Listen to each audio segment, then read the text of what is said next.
Magandang umaga sa atin lahat. Nandito tayo sa palayan kung saan makikita niyo itong palayan na ito ay unang daan pa lang ng Baw-Baw.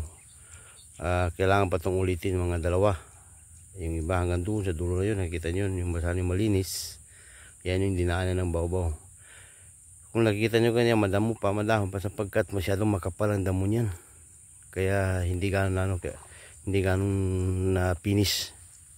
Sa tingin ko mga 2 beses pa yung madaanan ng Baw-Baw. Ang hakbang namin ngayon, papasukan namin ng tubig para mabulok yung damo at lalambot ang lupa.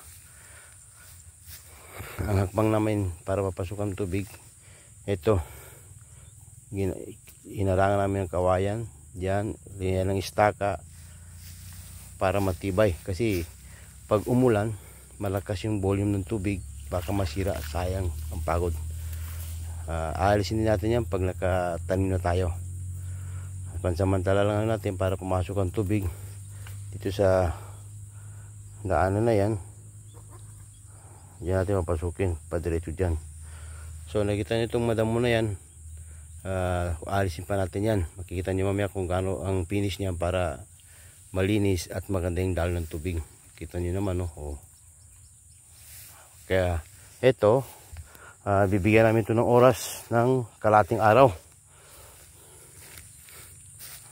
Kaya nagbaong kami ng 2 pastil, tag-isa sa amin. Mahirap kasi kung marami, baka masobrahan kami sa busog, makatulog kami. Di walang nagawa. Abang-abang lang guys, kay umpisa na natin para matapos tayo. Pangalawang step namin, easy. Pangalawang step namin, maglagay kami ng lupa sa sako para ilagay doon mas malakas na harang. Ito, ilinisin namin dito kami magkuhan lupa. Siguro mga 10 sako ang nilagay natin doon. Abang-abang lang. Nakaka-3 sako na kami ng lupa.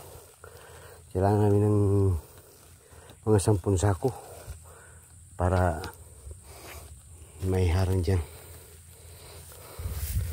Dito kami kumuha sa gilid lang. Okay, malalim yan. Kailangan natin ng harang na lupa.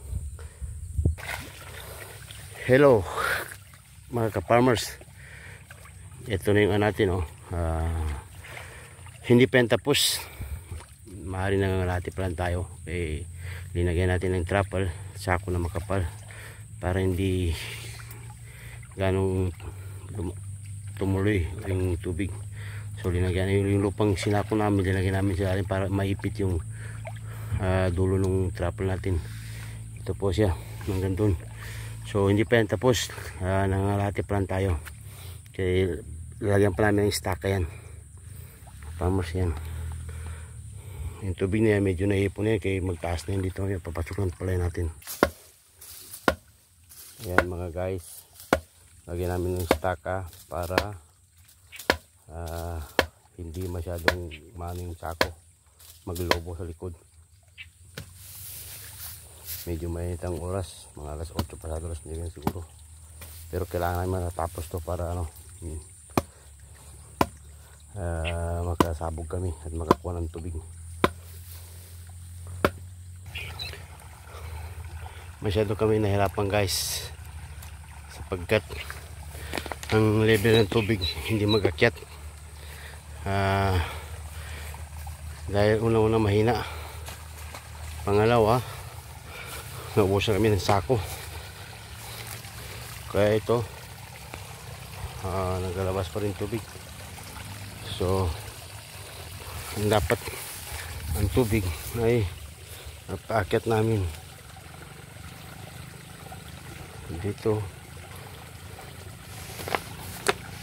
papasok dyan, papasok dun.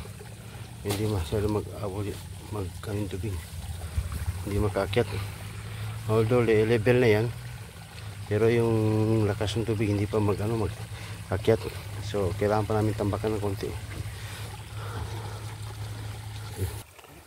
Hanggang dito na lang mga idol, kay tapos na kami magpasok ng tubig. Ito yung tubig natin. Hanggang sa muli mga idol, mag-comment lang kayo kung may mali para namin dagdag kaalaman kami. Magandang tanghali sa inyong lahat.